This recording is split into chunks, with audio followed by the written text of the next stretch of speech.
Friends, welcome back to my YouTube channel legal and social awareness. मैं Karim Ahmed Siddiqui advocate. दोस्तों, husband wife के बीच में मैट्रिमोनियल डिस्प्यूट होने के बाद अक्सर पत्नियों के द्वारा पति के ऊपर झूठे आरोप लगाते हुए झूठे मुकदमे करने और जेल भेजने की धमकी दी जाने लगती है। यहाँ तक कि महिला के मायके वालों के द्वारा भी पति और उसके घर के सभी लोगों को दहेज के झूठे मुकदमे में फंसाने की धमकी दी जाती है। आजकल तो कई केसेस इस तरीके के भी देखने में आते हैं कि हस्बैंड के जो छोटे भाई हैं उनके विरुद्ध छेड़छाड़ आदि की रिपोर्टें भी दर्ज कराई जाने लगी हैं। तो एक सवाल यहाँ पर जो अभी ऑनरेबल दिल्ली हाई कोर्ट पहुंचा कि पति के विरुद्ध झूठे आरोप लगाना और झूठे मुकदमों में जेल भेजने की धमकी देना, पुलिस स्टेशन बुलाने की धमकी देना, क्या यह हस्बैंड के लिए क्रूअलिटी माना जाएगा? आज के इस एपिसोड में ऑनरेबल दिल्ली हाई कोर्ट ने जो अभी लेटेस्ट एक जजमेंट दिया है इसी इशू पर, उसी के बारे में बातचीत करने जा रहा हूं। बहुत ही महत्वपूर्ण जजमेंट है। इस जजमेंट से वो तमाम पीड़ित पुलिस जिनकी पत्नियों के द्वारा इस तरीके की धमकियां दी जाती हैं, उनको अपने पत्नियों से अलग होने में, डाइवोर्स लेने में फ़ायदा मिलेगा। तो बहुत महत्वपूर्ण जानकारी, इसलिए जुड़े रहे आखिरी तक। देखते हैं कि पूरा मामला क्या था और ऑनरेबल दिल्ली हाई कोर्ट के द्वारा फाइनली किस तरीके का जजमेंट पारित किया गया है। दोस्तों, मामला कुछ इस तरीके का था कि एक व्यक्ति के द्वारा फैमिली कोर्ट में डाइवोर्स की पिटीशन फाइल की जाती है हिंदू विवाह अधिनियम के सेक्शन 13 के तहत। और डाइवोर्स की पिटीशन दो ग्राउंड्स पर फाइल की जाती है। पहला डिजर्सन और दूसरा क्रूअलिटी। हाँ दोस्तों, डिजर्सन होता है कि अगर पति पत्नी एक दूसरे से 2 वर्षों तक अलग रहते हैं, किसी तरीके से नहीं मिलते हैं, तो इसको कहा जाता है डिजर्सन का ग्राउंड। तो पहला ग्राउंड है डिजर्सन और दूसरा क्रूअलिटी। और क्रूअलिटी में कहा जाता है कि वाइफ के द्वारा लगातार झूठे आरोप लगाए जा रहे थे, पुलिस स्टेशन में एप्लीकेशन देके पुलिस में बुलाने की धमकी दी जा रही थी और कई बार तो फॉल्स कंप्लेन भी पुलिस स्टेशन में की जा चुकी थी और झूठे मुकदमे भी लगाए गए थे। इस तरीके से क्रूअलिटी और डिजर्सन 2 ग्राउंड पर डाइवोर्स का केस फाइल किया जाता है। फैमिली कोर्ट के द्वारा इस डाइवोर्स पिटीशन को जो हस्बैंड के द्वारा फाइल की गई थी उसको डिसमिस कर दिया जाता है। फैमिली कोर्ट के इस डिसमिसल आदेश के विरुद्ध ऑनरेबल दिल्ली हाई कोर्ट के समक्ष अपील दाखिल की जाती है। तो अपील में जो बहस की जाती है और अपील में कौन कौन से मुख्य बिंदु हैं जिनको हाई कोर्ट के द्वारा डिस्कस किया जाता है और भी कई महत्वपूर्ण टिप्पणी की जाती है, इस पर भी एक नज़र डाल लेते हैं। साथियों, दिल्ली हाई कोर्ट में जो अपील फाइल की जाती है उसकी डिटेल आपके स्क्रीन पर है। उस अपील में दिल्ली हाई कोर्ट दोनों पक्षों की बात को सुनता है, पूरे केस के फैक्ट्स को देखे जाते हैं और माननीय न्यायमूर्ति महोदय के द्वारा जो हस्बैंड के द्वारा डाइवोर्स पिटीशन में जो बात कही गई थी उसको कोड किया जाता है। और उसको कोड करते हुए कहा जाता है कि पति ने कहा कि किसी के लिए भी पुलिस स्टेशन सबसे अच्छी जगह नहीं है। जब भी उसे पुलिस स्टेशन जाना पड़ता था उसके लिए मानसिक उत्पीड़न और आघात का एक स्रोत बना था।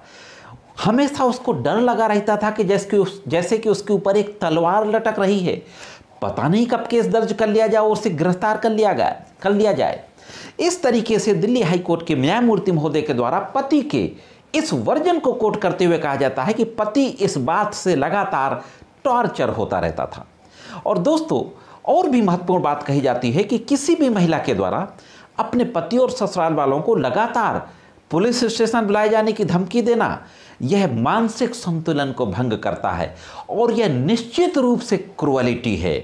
और दूसरा, दिल्ली हाई कोर्ट के बेंच के द्वारा यह टाइम पीरियड भी देखा जाता है। 17 साल से पति पत्नी एक दूसरे से अलग रह रहे थे और इन 17 वर्षों में दोनों के बीच लगातार कई बार झगड़े हुए थे और उन झगड़ों का परिणाम ये निकला था कि दोनों के विरुद्ध 107, 116 सीआरपीसी की, जिसको शांति भंग में लगाया जाता है, उसकी भी कार्यवाही की जा चुकी थी। इन 17 वर्षों में पत्नी के द्वारा 498 और 406 का केस दर्ज कराया गया था, 12 डीवी एक्ट यानी डोमेस्टिक वायलेंस का केस दर्ज कराया गया था और 107-16 की कार्यवाही भी दोनों के बीच में कई बार हो चुकी थी, जैसा कि मैंने बताया। कोर्ट ने मुख्य रूप से जो बात कही डाइवोर्स के संबंध में, कि हम मुख्य रूप से इस विचार से प्रभावित हुए हैं कि जब एक बार शादी टूट गई और उसको ठीक करना संभव नहीं है, ध्यान रखिए ऑनरेबल हाई कोर्ट के बेंच के द्वारा रिपेयर वर्ड यूज किया गया है कि मैरिज जब इतनी टूट जाए कि उसको रिपेयर करना संभव ना हो, इस तथ्य पर ध्यान देना अवास्तविक हो जाता है और यह समाज के लिए हानिकारक और पक्षकारों के लिए अहितकारी होगा।